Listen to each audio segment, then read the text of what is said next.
Tema número 8. De la Constitución de 1857 a la Revolución de 1910. Comencemos con el subtema 8.1, la Constitución de 1857 y sus reformas. Como sabemos, para la llegada de la Constitución de 1857 regresa el poder al centralismo. La Constitución de 1857 consistió en 128 artículos, que fueron en 8 títulos. El primer título era el de los derechos del hombre, los mexicanos, los extranjeros y ciudadanos. El segundo título era sobre la soberanía nacional y la forma de gobierno, las partes de la federación y territorio. El título tercero hablaba de la división de poderes. El título cuarto hablaba de la responsabilidad de los servidores públicos. El título 5 hablaba de los estados de la federación. El título sexto hablaba de las prevenciones generales. El título séptimo hablaba de las reformas de la Constitución, en tanto que el título 8 hablaba de la inviolabilidad de la Constitución. Después de una gran batalla fue derrocada el imperio y restaurada la república. Las condiciones del país eran delicadas, eran muy fuertes, por lo que en cuanto fue posible, Juárez convocó a elecciones anexando la proposición de hacer reformas a la Constitución de 1857 para afianzar la paz pública y consolidar las instituciones, estableciendo el equilibrio de los poderes supremos. Para ello, él tenía un plan estratégico, el cual era restablecer el Senado, asegurar el veto presidencial a las disposiciones del Congreso, variar la forma de sustituir al presidente de la República y devolver al clero ciertos derechos cívicos. De cierta manera, era una agenda conciliatoria destinada para ganar votos y a limitar la autoridad del Congreso. Tenemos en el subtema 8.2 el Segundo Imperio. Cuando hablamos del Segundo Imperio, tenemos que adentrarnos a la batalla de Puebla, que fue el 5 de mayo, dado que la nación francesa sobrepasó su necesidad monetaria porque necesitaba recuperar el capital prestado a nosotros los mexicanos. Con este fin, con este conflicto que tenía entre nosotros, se enfrentó al ejército mexicano en un conflicto armado, el cual es la batalla de Puebla. Esta acción bélica, llevada a cabo el 5 de mayo de 1862, para ser exactos, aunque perdió Francia, perseveró en la lucha, porque fue una lucha que duró años, y tras asediar por un año más a esa nación, no logró tener el poder.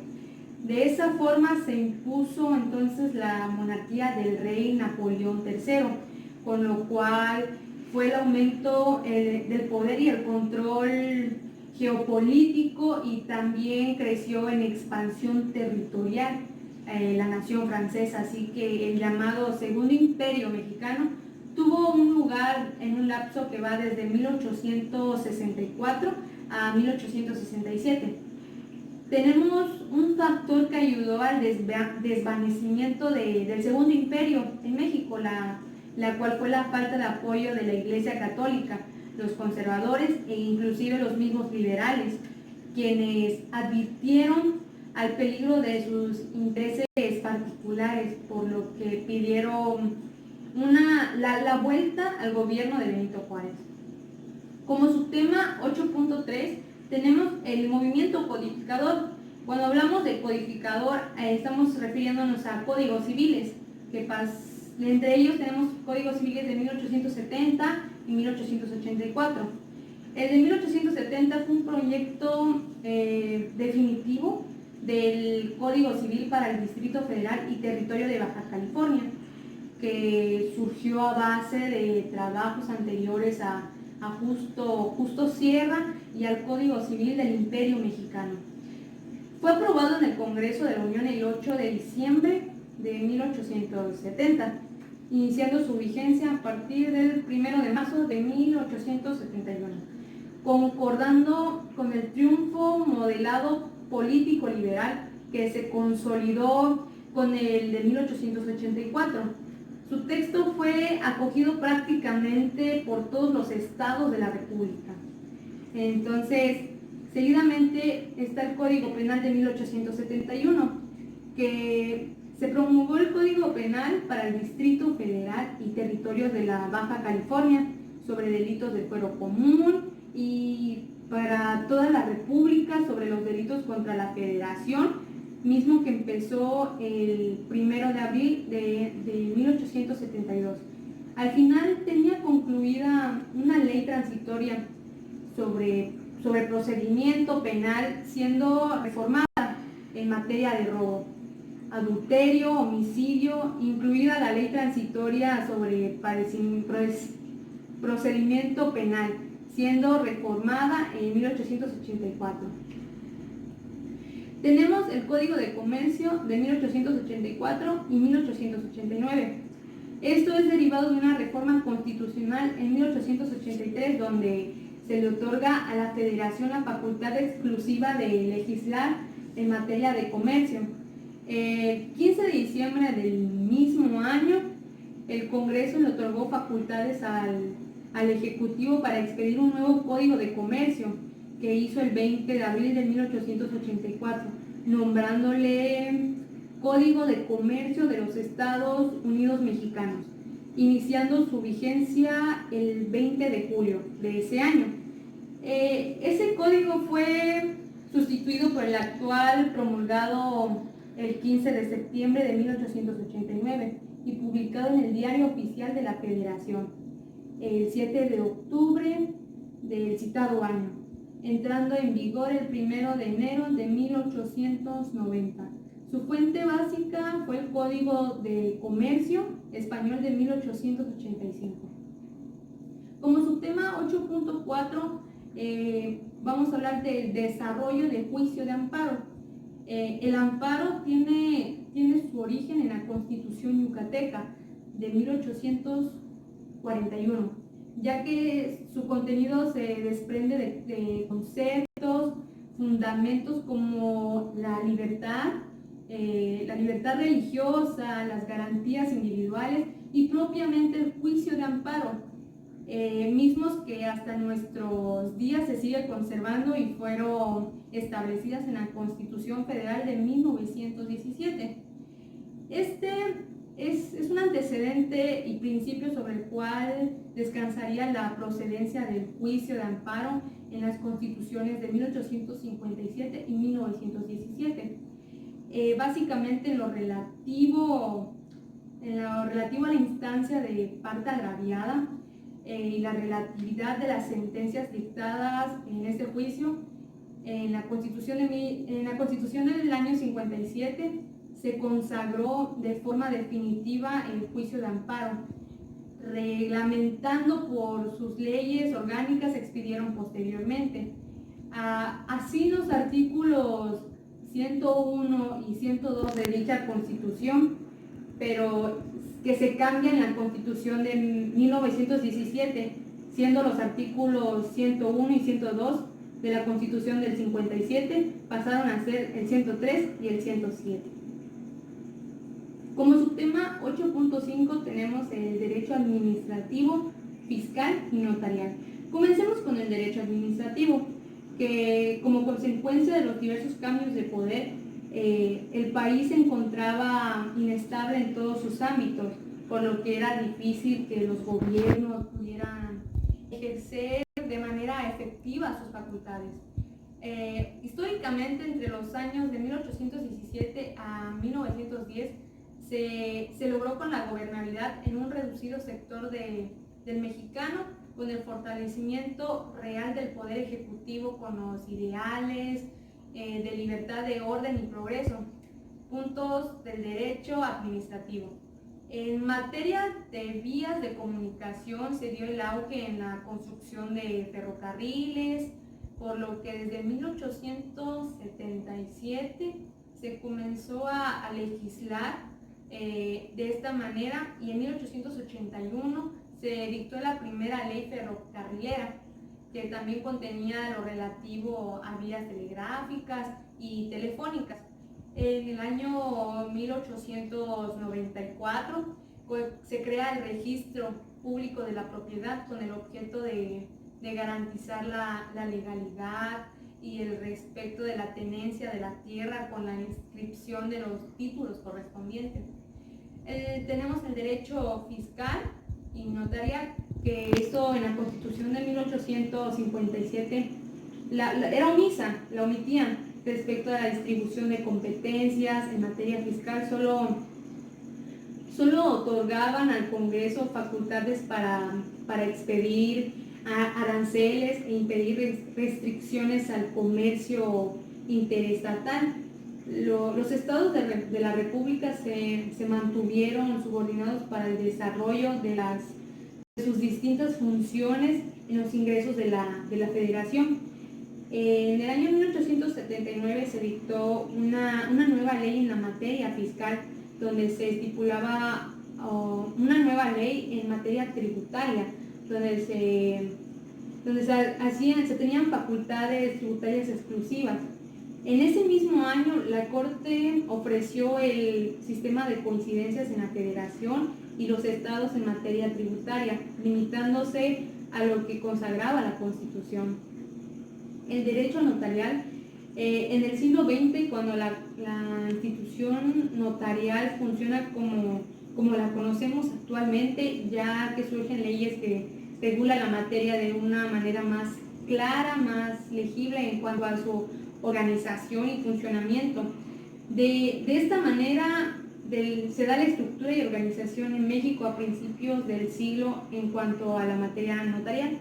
Son tres las legislaciones más relevantes, por decirlo así, en cuanto a cambios y evolución en materia notarial. Tenemos la ley de 1901, es promulgada la ley del notariado durante la presidencia del general Porfirio Díaz. Esta ley, como una de las medidas trascendentes que tomó a notario a ser parte de un rango de las instituciones públicas. Está la ley de 1946. Esta ley se llamó Ley del Notariado para el Distrito Federal y Territorios, que fue publicada en el DOF el 23 de febrero. Esta ley es la primera que contempla tanto al hombre como a la mujer capaces de desempeñar cierta actividad notarial. Tenemos como subtema 8.6 la obra del derecho porfirista. Ya hemos visto que pues se tuvo el derecho notarial, el derecho fiscal, entonces tenemos otros títulos, otras obras importantes de la época. Podemos hablar de cuestiones de cómo estas reformas se fueron dando hasta llegar a la Constitución, a la nueva Constitución de 1917, las lecciones del derecho civil, los principios del derecho civil mexicano, el derecho público mexicano, el derecho administrativo y de amparo, sobre todo, que fue un tema que se tomó porque realmente ha sido evolucionado este tema del derecho de amparo.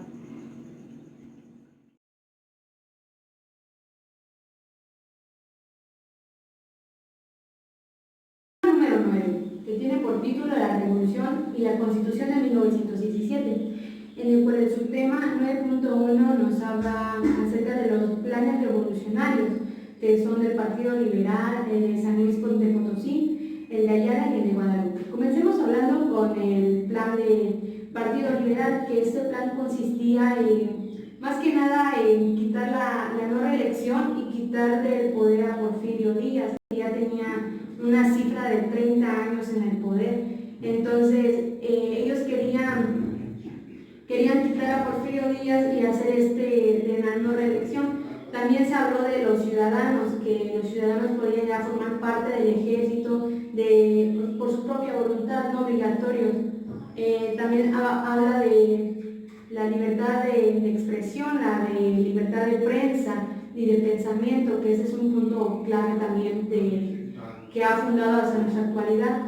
Como hemos mencionado, también se habla del clero, que las tierras que se tenían a su nombre se hicieran la construcción de nuevas escuelas para tener una educación laica.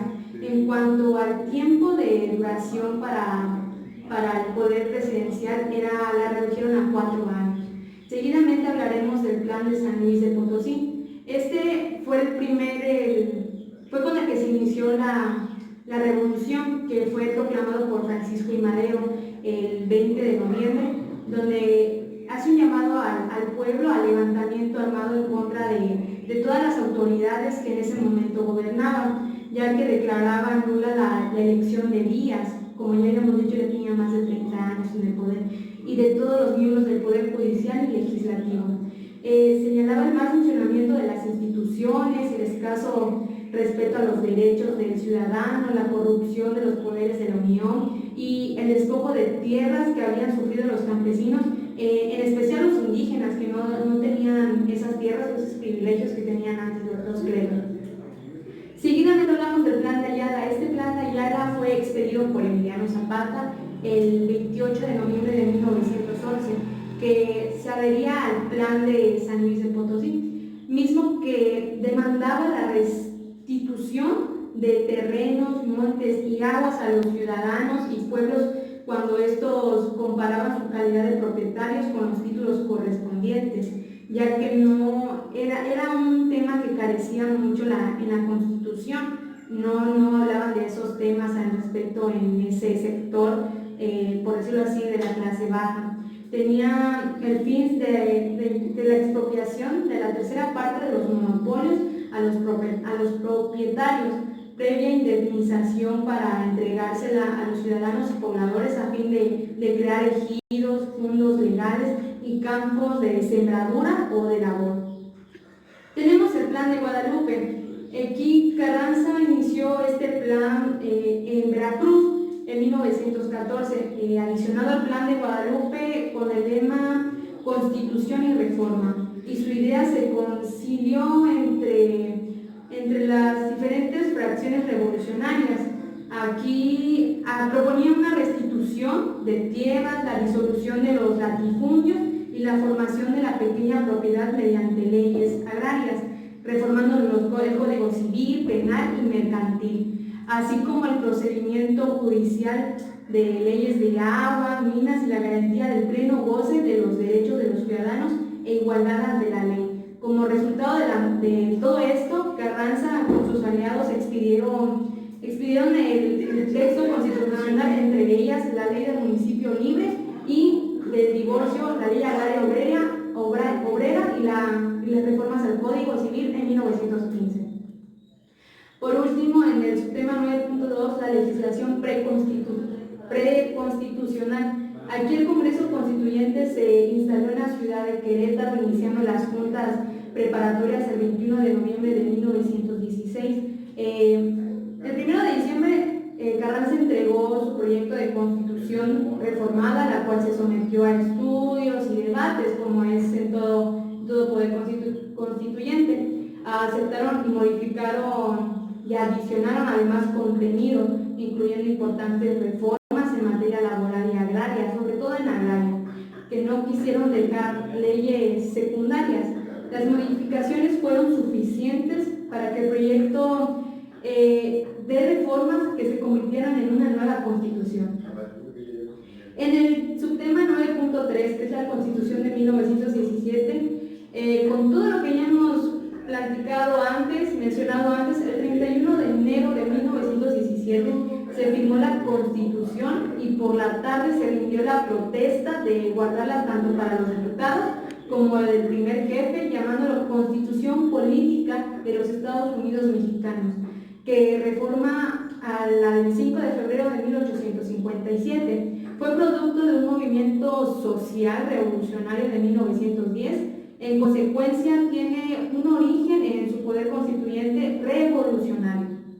Se consolidó el sistema federal y el principio de división de poderes, ejecutivo, legislativo y judicial. se consagraron una serie de conquistas sociales, laborales en la materia agraria.